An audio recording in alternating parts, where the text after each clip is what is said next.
उजाला live खबरों का उजाला।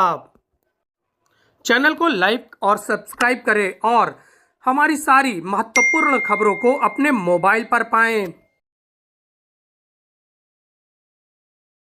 लोकसभा चुनाव के 7 चरणों का वोटिंग हो गया है और उसके बाद देश में किसकी सरकार बनेगी, इस पर चर्चा हो रही है। इसकी चर्चा के लिए हम संगम नगरी प्रयागराज के सिविल लाइन्स में मौजूद है और यहाँ पर आधी आबादी यानी महिलाएं विशेष रूप से मौजूद हैं, जो कि बताएंगी कि किसकी सरकार बनेगी और किस तरह से अब देश का विकास होगा। हमारे साथ पूनम संत जी हैं, भाजपा नेत्री हैं, लगातार काम करती रहती है समाज में। पहले उनके पास चलते हैं, क्या कहेंगी, किसकी सरकार बन रही है? बीजेपी की। किस तरह से बन रही है, क्या कह रही है? बीजेपी की सरकार आनी है। देखिए 370 तो लेके आ रही है बीजेपी, बाकी जो 400 का पार का नारा था वो एनडीए है। तो कुल मिला के 400 पार का नारा जो है वो हकीकत है मोदी जी का, और सरकार उन्हीं की बनेगी चाहे जैसे भी बनेगी। इलाहाबाद की सीट आप जीत रहे हैं? इलाहाबाद लोकसभा बिल्कुल जीत रहे हैं। ये तो लोगों की अपनी अपनी मत है कि नहीं जीत रहे, लेकिन मुझे तो पूरा कॉन्फिडेंस है कि जीत रहे हैं हम। तो हमारी जीती हुई सीट है, बिल्कुल निकली हुई सीट है। और अगल बगल की जो सीटें हैं, कौशाम्बी की एक सीट पड़ती है, प्रतापगढ़ की पड़ती है, फूलपुर की सीट है, इन सभी के बारे में क्या कहेंगी आप? देखिए फूलपुर की भी सीट निकलेगी, कौशाम्बी की भी निकलेगी, हमारे आसपास की जितनी सीटें हैं लगभग सभी निकलेंगी। थोड़ा 19-20 हो सकता है कि कम वोट हो ज़्यादा हो, लेकिन सीट मेरी निकलेगी। अब आपने सही किया कि 19-20 होगी। कम ज़्यादा हो सकती है, मतगणना है, प्रतिशत कम हो सकते हैं। अब इन्हीं के जो मिर्जापुर में कितने लोगों की डेथ हो गई? 14 लोगों की डेथ हो गई, अन्य जगहों पर भी हो रही है। वो 14 लोग कम हो गए, तो उनके मत हमारे बीजेपी के थे, खत्म हो गए वो 17 लोगों की, तो वो हमारे तो कम होंगे ना। तो आप लोग तो प्रतिशत देखते हैं, ये नहीं देखते कि हाँ जीत रहे हैं। हम अपनी जीत को देखते हैं, प्रतिशत को नहीं देखते। हम जीत रहे हैं, बस हमारी सरकार बननी चाहिए, हम इतना जानते हैं, और हमारी सरकार बन रही है। हमारे मोदी जिंदाबाद। तो अब देखिए पूनम संत जी हैं, लगातार कह रही हैं मोदी की सरकार बनेगी। हमारे साथ सावित्री सिंह है, जो कि प्रदेश स्तर की नेता है समाजवादी पार्टी की, उनकी भी राय लेते हैं। क्या कहेंगी आप? कह रही हैं मोदी जीतेंगे और सरकार बनाएंगे, इलाहाबाद की सीट भी जीतने का दावा कर रही हैं। पहली चीज़ तो मोदी जी के पास कोई मुद्दे ही नहीं हैं, वो सिर्फ धर्म की राजनीति कर रहे हैं। और चूँकि जनता इस समय परेशान है महंगाई से, और नवयुवक परेशान है बेरोजगारी से, तो गठबंधन की सरकार बन रही है। और हम इलाहाबाद की और कौशाम्बी की, प्रतापगढ़ की सीटें हम जीत रहे हैं। फूलपुर जीत रहे हैं। फूलपुर पे बहुत कॉन्फिडेंस से नहीं कहूँगी, लेकिन प्रयागराज की और कौशाम्बी की, प्रतापगढ़ की, मिर्ज़ापुर की, ये मैं कॉन्फिडेंस से कह रही हूँ। मिर्ज़ापुर में तो अनुप्रिया पटेल है अपना दल की, और लगातार वो काम करती रहेगी, सेंट्रल की नेता है। वो कुछ काम नहीं किया है अनुप्रिया जी ने कुछ काम नहीं किया है। और वहाँ की मिर्ज़ापुर की सीट गठबंधन को जाएगी। गठबंधन को जा रही है? श्योर हैं आप? श्योर हैं। अच्छा, कितनी सीटें जीत रही हैं, किसकी सरकार बन रही है? देखिए सरकार चलाने के लिए है ना, तो हमको तो 300 सीटें चाहिए थी, ठीक है। और बेईमानी करने के लिए और जनता को टार्चर करने के लिए इन्हें 400 चाहिए थी, ठीक है। तो हमें तो सरकार चलानी है, गठबंधन को सरकार चलानी है और जनता की सेवा करनी है, इसलिए हमें 400 नहीं चाहिए, हमें सिर्फ 300 चाहिए। तो क्या 300 सीटें आ रही हैं आपकी? क्या लग रहा है पूरे देश में? हमें लग रहा है कि हमारी 300 सीटें आ रही हैं, है ना। तो और हम जीत रहे हैं और हम सरकार बनाएंगे। कौन बनेगा प्रधानमंत्री? राहुल गांधी। राहुल गांधी को एक्सेप्ट कर रही हैं आप? जी जी जी। अखिलेश जी को नकार दिया? नहीं, अखिलेश जी उत्तर प्रदेश के लिए है ना, नेताओं को नकार दिया। अपने नेता का मतलब नहीं है, हम गठबंधन की बात कर रहे हैं। हम अपने नेता की बात क्यों कर रहे हैं? नेता तो हमारा राहुल गांधी भी है। अगर हम गठबंधन की सरकार बना रहे हैं तो हमारा नेता राहुल गांधी भी है, हम ये क्यों भूल रहे हैं? अच्छा, आम आदमी पार्टी देखिए दिल्ली में साथ में लड़ रही है और पंजाब में अलग अलग लड़ रही है, आपसे ही लड़ रही है, कांग्रेस से लड़ रही है। वो मुझे बहुत ज़्यादा नहीं पता है, चूँकि मैं दिल्ली में नहीं, मैं प्रयागराज में रहती हूँ। उनका गठबंधन ही भेदभाव का है। जी। इनका गठबंधन ही भेदभाव का, वो अपने को खींच रहा है, वो अपने को खींच रहा है। जहाँ नहीं चल पाती वहाँ कहते हैं हम लोग गठबंधन में हैं, बाकी जहाँ सोचते हैं कि मेरी बनेगी तो वो अपने को खींच लेते हैं, वो अपने को खींच लेते हैं, इसलिए इनका गठबंधन भी है। असंभव वाला चल रहा है, कोई पक्का नहीं है इनका गठबंधन भी, इसीलिए लोग हार रहे हैं। अब इनका तो कोई वो नहीं है, कह रही 300 सीट आएगी कहाँ से इनके पास? किधर से आ जाए? क्या ये केवल 4 सीटें जो गिना रही हैं इससे इनकी सीट आ जाएगी, इनकी सत्ता आ जाएगी? नहीं आएगी इनकी सत्ता। सत्ता आनी मोदी जी की है, बीजेपी की आएगी और किसी की नहीं आएगी। हमारे साथ अन्य लोग भी मौजूद हैं। हमारे साथ संत जी मौजूद हैं, लगातार समाज सेवा करते रहते हैं, अभिषेक संत जी। तो इनसे भी जानकारी लेते हैं। आप पूरे देश में घूमते हैं, समाज सेवा करते हैं, क्या लग रहा है आपको? देखिए, जहाँ तक चुनाव की बात है और जिस तरह से अभी जो चुनाव हुए संपन्न हुए हैं, ये पूरे विश्वास से कहा जा सकता है कि आने वाली जो सरकार है वो आदरणीय नरेंद्र मोदी जी की बनेगी और 400 पार का जो उनका नारा है वो पूरा होगा। और पूरा होगा नहीं, पूरा हो गया है, क्योंकि आज 6 बजे तक वोटिंग आखिरी था, वो भी आज कंप्लीट हो गया। तो मुझे लगता है 400 पार हो गए हैं और पूरे विश्वास के साथ फिर से जनता की सेवा के लिए आदरणीय नरेंद्र मोदी जी सरकार बनाकर प्रधान सेवक के रूप में कार्य करेंगे। हमारे साथ हित पारस महाराज जी हैं, पंजाब से बिलोंग करते हैं। लगातार आज वहाँ भी वोटिंग हुई है, वहाँ पे कांग्रेस से लड़ाई आपकी चल रही है और इसके साथ ही दूसरी एक और आपसे बात करेंगे। प्रधानमंत्री नरेंद्र मोदी 48 घंटे के लिए अपने ध्यान में गए हैं, इससे क्या देखते हैं आप? जी देखिए, सर्वोपरि सबसे ऊपर रहता है धर्म, क्योंकि हर इंसान का जो धर्म है वो मूल रहता है। और फिर से वही बात करेंगे कि जो धर्म निष्ठा से चलेगा वो हमेशा सही फैसला लेगा। तो इसीलिए मोदी जी जो भी उठाएंगे, जो भी नियम उठाएंगे और जो भी कर्तव्य निभाएंगे वो धर्म के विरुद्ध नहीं होंगे, और जो धर्म के विरुद्ध नहीं होता वो हमेशा सही होता है। इसके अलावा ध्यान के बारे में क्या कहेंगे? वो वोटिंग चल रही थी और वो ध्यान कर रहे थे। देखिए, इस कमल अर्थात आप देखिए, यदि आप देखें कि कमल कीचड़ में उगता है, मगर कभी भी यदि आप कमल को स्पर्श करें तो उस पर कीचड़ का एक भी दाग नहीं होगा। तो दुनिया में रह कर के, दुनिया में कार्य करते हुए भी वो दुनिया से अलग हैं, इसीलिए वो कमल कहलाते हैं। तो क्या लग रहा है आपको, इस ध्यान से वो 400 सीट पा जाएंगे? देखिए, धर्म कर्म रेलगाड़ी की पटरी की तरह है, दोनों एक साथ चलेंगे तो गाड़ी कभी नहीं पलटेगी, और वही वो कर रहे हैं। कर्म करने के बाद अब वो कुछ समय अपने धर्म को दे रहे हैं, ध्यान को दे रहे हैं। मेन इस समय स्ट्रीम चल रहा है चुनाव का, सरकार बनाने का, और वो ध्यान में चले गए। हाँ, तो क्योंकि वो जानते हैं कि वो अपना कार्य पूर्ण कर चुके हैं। अब इस समय कर्म होने के बाद अब वो धर्म और ध्यान की तरफ बढ़े हैं, ताकि दोनों जो पटरी है वो एक तरह सीधी और पैरेलल चल सके। अब वो निश्चिंत हो गए हैं कि सरकार बन गई है, तो आने वाले कल में अपने कार्य को करना है, तो मन को और अपने विचारों को ध्यान में लगा करके अब वो आगे की जो रणनीति है वो तय कर करके और नई रणनीति के साथ फिर से देश को एक नए मुकाम पर ले जाने के लिए तैयार होकर आ रहे हैं। विवेकानंद की शिला पर, जिस पर विवेकानंद जी ने तपस्या की थी, उसी शिला पर वो बैठे हैं। सरिता जी से एक बार फिर बात करते हैं, क्या कहेंगे इस ध्यान के बारे में? मोदी जी एक नंबर के ढोंगी हैं और वो सिर्फ ढोंग रचाने गए हैं और वो जानते हैं कि हम हार रहे हैं। तो वो लास्ट 7वें चरण का चुनाव वो सिर्फ ढोंग करके अपनी तरफ सीट बढ़ाना चाहते हैं। से ढोंग नहीं होता। टोपी पहनने अब मंदिर याद आती है। मंदिर क्या, हमें ये नहीं समझ में आता, हमें ये नहीं समझ में आता है कि इसमें धर्म कहाँ से आता है। हम चुनाव लड़ रहे हैं कि हम धर्म की राजनीति कर रहे हैं। हम जय श्री राम चुनाव में मैंने देखा, कई जगह देखा कि जय श्री राम, जय श्री राम। ये जय श्री राम भगवान का नाम है, भगवान का नाम क्यों प्रयोग किया जाता है? मुझे आज तक नहीं समझ में आया ये चीज़। आप बता पाएंगे कि धर्म क्यों आता है? हम चुनाव लड़ रहे हैं, हम देश चला रहे हैं कि हम मंदिर जा रहे हैं? मंदिर हमारा, आपका भी धर्म है, मेरा भी धर्म है और हर किसी का धर्म है, लेकिन राजनीति के लिए धर्म का प्रयोग क्यों? क्योंकि लाल बहादुर शास्त्री जी और गांधी जी, ये दोनों का एक वो था कि किसान का भी होना चाहिए, एक हल भी होना चाहिए और अहिंसा भी होनी चाहिए। तो कि कैसा धर्म तो हमें लाना ही पड़ेगा, क्योंकि हमारा देश ही धर्म पे, कृषि प्रधान देश है हमारा, तो हम धर्म पे तो लेके ही आते हैं। हम बिना धर्म के कैसे चल सकते हैं आगे? हमारा तो मोदी जी पे है, जो बोलते हैं लोग कि ये वो अभी इस समय वो बैठ गए हैं, योग में बैठ गए। अरे भाई, उनको पता है, वो 100% श्योर हैं। 100% क्या, 1000% वो श्योर है।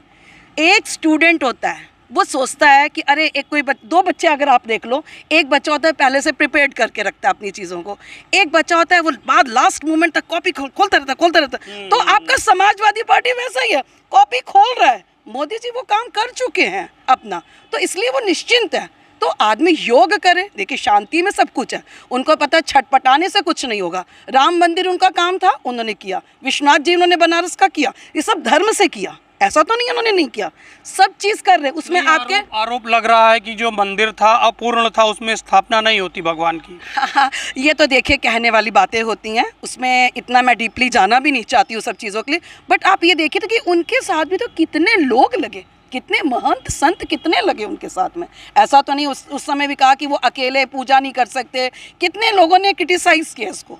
हम लोग सोचते थे, हम जनता हो के ऐसे सोचते हैं कि ऐसा कैसे हो सकता है, अगर कोई इंसान कर रहा है, कोई काम कर रहा है, उस पर लगन से काम कर रहा है, तो वो क्यों नहीं कर सकता पूजा।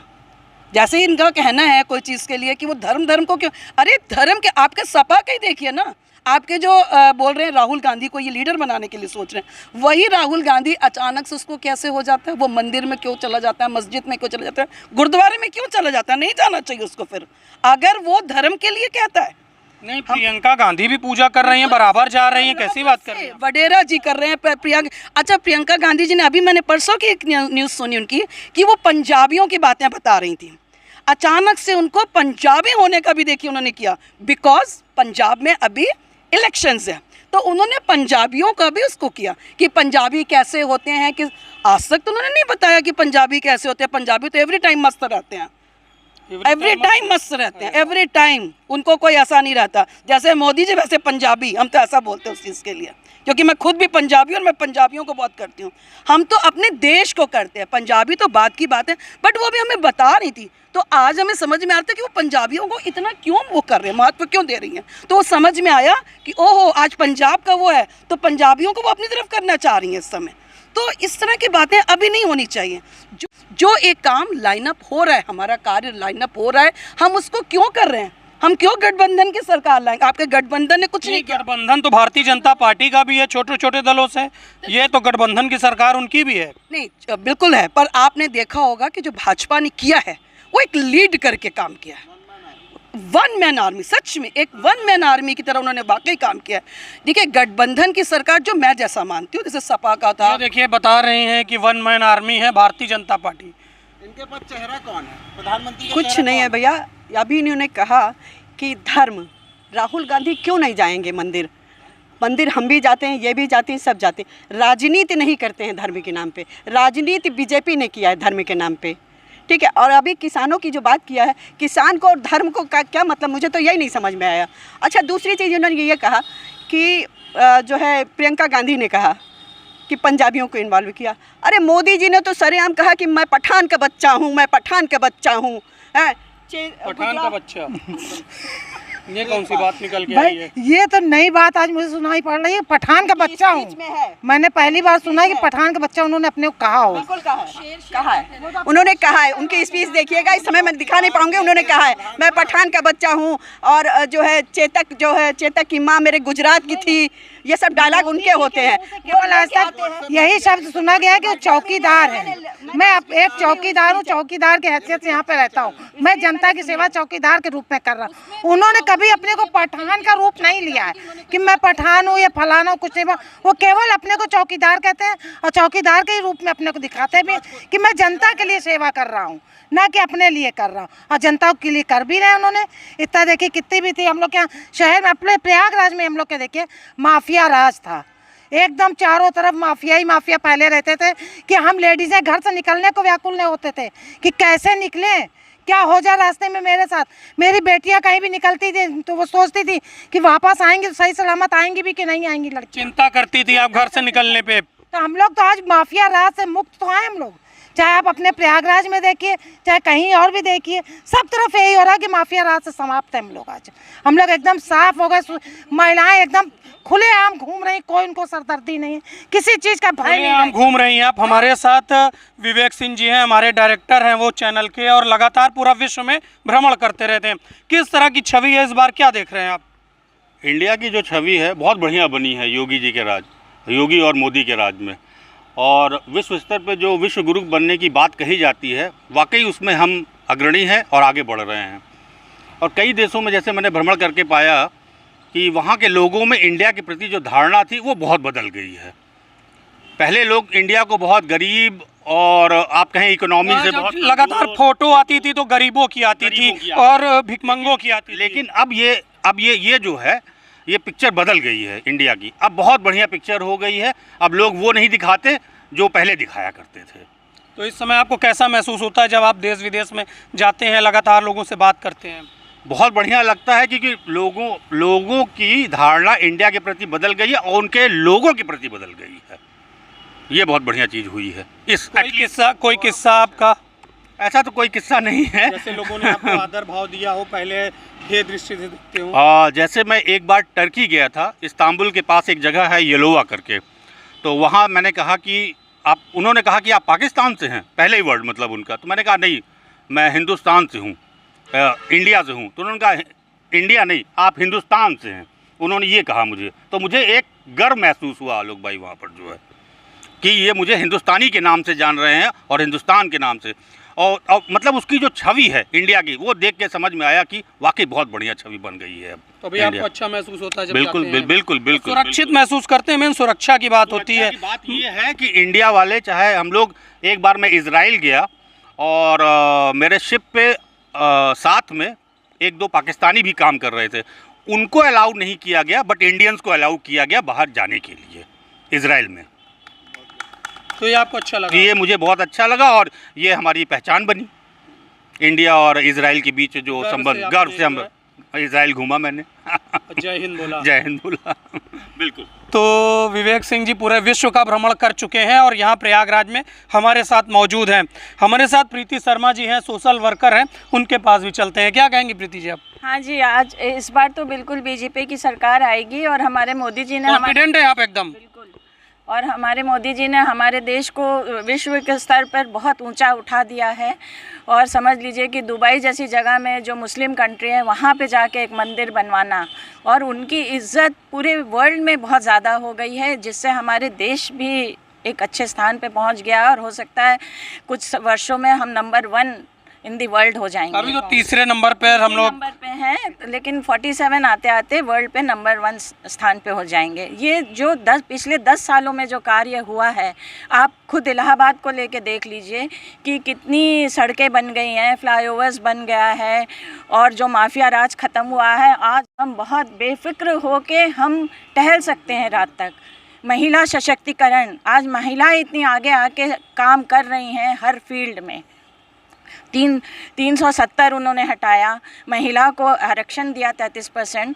तो भैया हम कदम से कदम मिला के जेंट्स के साथ काम कर रहे हैं और ये देश बहुत आगे जाएगा। यदि हम अपने हिंदू धर्म को बचा रहे हैं तो सिर्फ मोदी जी की वजह से। लोग बहुत शांत हो गए थे, कहीं भी प्रचार नहीं करते हैं हिंदू धर्म के, लेकिन आज हम यदि अपने देश में अपने हिंदू धर्म को बचा रहे हैं तो ये कोई गलत बात नहीं है। और सिर्फ ये हमारे आदरणीय मोदी जी और योगी जी का सहयोग है और उनकी देन है जो आज हम जहाँ खड़े हैं।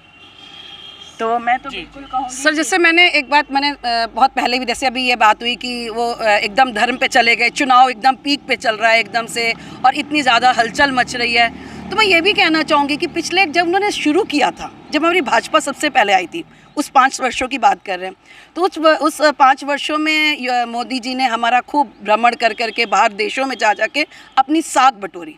तब यहाँ पे लोग जो जितने हैं, सपा, कांग्रेस, सब हमारी यही कहती थी, अरे वो यहाँ पे कुछ समझ में आ रहा है, देश हमारा कहाँ पे चला जा रहा है, और वो अपना घूम फिर रहे हैं जहाज़ों की। मतलब उन्होंने हम लोग को कितना, मतलब उनको कितना क्रिटिसाइज़ किया, हम लोग को बताया कि नहीं भाजपा ख़राब है।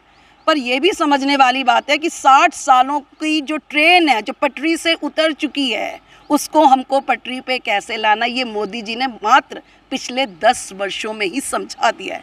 और आने वाली टीम जो पूरी है भाजपा की, वो तो 400 है ही है, कॉन्फिडेंस में बोल रहे हैं कि है ही है उस चीज़ के लिए। और सच में भाजपा को आना चाहिए और लीड हमारे मोदी जी को करना ही चाहिए। योगी जी कर रहे हैं और मोदी जी कर रहे हैं, तो ये बहुत बड़ी बात है हमारे लिए कि वो बाहर सिर्फ घूम नहीं रहे थे, उन्होंने एक अपना भारत की साख बनाई है वहाँ पे। ये बात सरिता खुराना जी बता रही थी, लगातार जो है कि उन्होंने पूरे विश्व में साख देखी है और लगातार भ्रमण अच्छा रहा है। हमारे साथ इजाबेल ब्रेंडिस जी हैं, उनके पास चलते हैं। क्या कहेंगी मैडम, आप समाज सेवा के फील्ड में हैं, किस तरह से देख रही हैं इस चुनाव को? बहुत अच्छी चीज़ है, मतलब चुनाव से में हमें दिख रहा है कि मोदी जी की सरकार फिर से आएंगे और स्पेशली हमारे यूपी में बहुत आगे बढ़ा हुआ है। हम लोग औरतों के लिए बहुत सुरक्षा है और बहुत स्कीम्स है, सब कुछ है।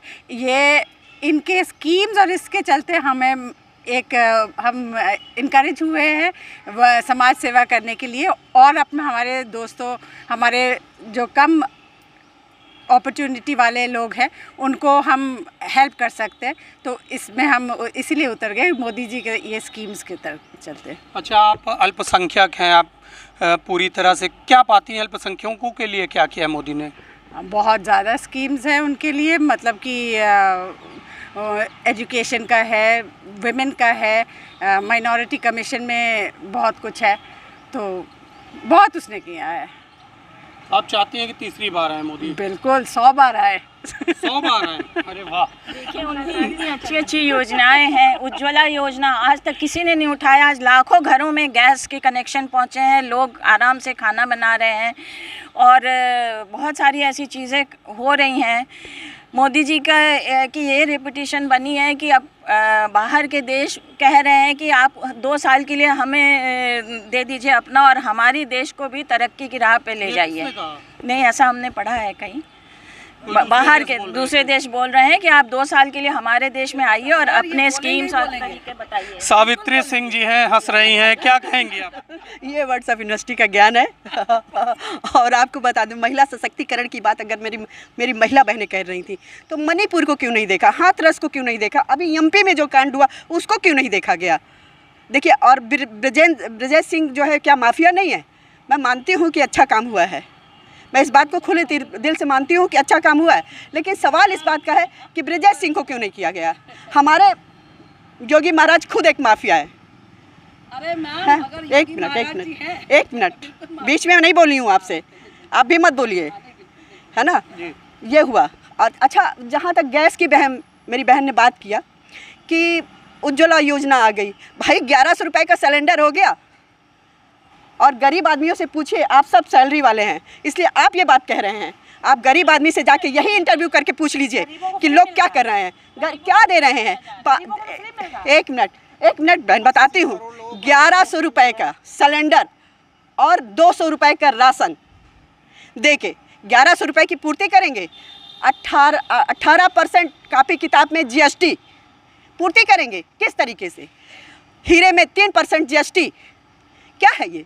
तो गरीब हीरा खरीदेगा? गरीब हीरा नहीं खरीदेगा। वही तो मैं कहना चाहती हूँ, एक मिनट, वही तो मैं कहना चाहती हूँ कि रईस आदमी हीरा खरीदेगा जिसमें 3% है, और गरीब आदमी कापी किताब खरीदेगा। पहले देखा जाता था मैडम, पहले मैडम देखा जाता था, जो गेहूं था, चावल था, उसे चूहे खा जाते थे, गिर जाता था, पूरा सड़ जाता था पानी से। आज लोगों को मिल रहा है। देखिए, वो तो नकारा बनाया जा रहा है। अच्छा। उनको नकारा बनाया जा रहा है। 5 किलो उनको दे के उनको सिर्फ वो काम ना करें, उनको नकारा बनाया जा रहा है। उनकी इच्छाओं को, उनके बच्चों को बस उसकी पेट भर जाना चाहिए उनका, बस। बाकी उनके कोई सोचने की क्षमता ही नहीं होनी चाहिए, उनके बच्चे पढ़ने नहीं चाहिए। गरीब आदमी और गरीब हो रहा है, और अडानी अंबानी दुनिया के जो बड़ा बिजनेसमैन है वो बड़ा हो रहा है। जो गरीब आदमी हो, एक मिनट, देखिए, आप सब बोलोगे, एक मिनट, आप सब बोलोगे, है ना? नहीं, आप सब बोल रहे हो, लेकिन बोलिए, आप बोलिए, करके दिखाएंगे। हाँ, आप बोलिए। नहीं तो आपकी सरकार पूरी बन रही है, ये ऐसे हो रहे हैं आप? हमसे हो रहा है। आपसे लास्ट सवाल मैडम, क्या कहेंगी? सरकार किस तरह से बन रही है, क्या हो रहा है, कुछ लास्ट? सरकार तो मैंने बताया कि हमारी बन रही, बीजेपी की बन रही सरकार, उसी को बनना ही है, और वही कार्यरत रहेगी, जैसे करती आई अभी तक शासन, उसी तरह करेंगे। फिर भी इतनी जो भी सुविधाएं दी हैं, अब उनको बढ़ा के और सुविधाएं देंगे, और भी नए करेंगे उपकार कि लोगों को क्या सहूलियत दे सकते हो, सब सहूलियत देंगे।